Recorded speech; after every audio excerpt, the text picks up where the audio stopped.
Ouais, je suis avec Patrick Deperglas depuis Paris. Vous avez été reçu par le Premier ministre. Expliquez-nous ce chemin, on peut dire ça, parcouru depuis votre départ de Chalon-sur-Saône. Tout à fait, j'ai parcouru plus de 350 km à pied en faisant la grève de la faim de Chalon-sur-Saône. J'ai commencé par mettre mon camion au milieu d'un rond-point face à l'hôtel des impôts à Chalon-sur-Saône. Et je savais que j'allais avoir du mal à être entendu. J'avais pourtant pris 2 fauteuils pour avoir un dialogue avec le maire, avec le sous-préfet, avec le préfet, mais personne n'est venu. Donc vu que mes jours étaient comptés, j'ai décidé de partir pour Paris à pied, rencontrer le président de la République. Il faut vraiment que je m'assoie, je suis vraiment désolé. On va continuer. Donc vous vouliez voir le président et c'est finalement le Premier ministre qui vous a reçu? Bah, disons que j'ai été bloqué 2 fois au palais de l'Élysée par la police. J'ai été à l'Assemblée nationale où j'ai été bloqué. Je ne pouvais même pas faire 20 mètres pour prendre une photo.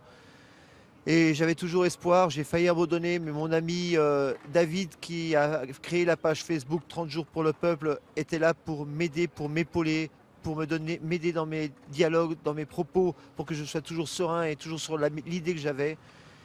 Et ça a payé, j'ai reçu un appel et on m'a demandé mon numéro d'immatriculation et je suis rentré à Matignon et j'ai rencontré pendant 40 minutes le Premier ministre. Votre message a été entendu. Quelle a été la teneur du dialogue en 2 mots? En 2 mots, le Premier ministre était un être humain comme moi, un homme comme moi. Nous nous sommes assis l'un en face de l'autre dans un salon. Nous avons discuté en ouvrant tous les deux notre cœur. Et mon message est entré dans son cœur et il le fera passer au président de la République. Un message pour vos amis Gilets jaunes dans votre région? Ils doivent continuer le mouvement?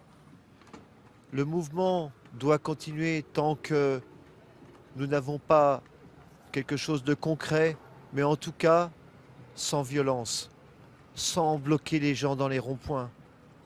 Moi, je suis un pacifiste et je fais tout ça pour éviter une deuxième révolution qui aurait fait des milliers de morts. J'ai mis ma vie en péril et j'étais prêt à aller jusqu'au bout. À partir de la cour de Matignon où j'ai retrouvé mon véhicule, j'ai repris du sucre et je vais me réalimenter avec du yaourt et je vais écouter ce que le médecin peut me dire. Et pour moi, je vais pouvoir retourner voir ma femme, mes enfants, mes amis et mes proches et redisparaître et redevenir invisible. En tout cas, merci, hein, votre message en tout cas est passé auprès de toute la France et spécialement aussi dans votre région.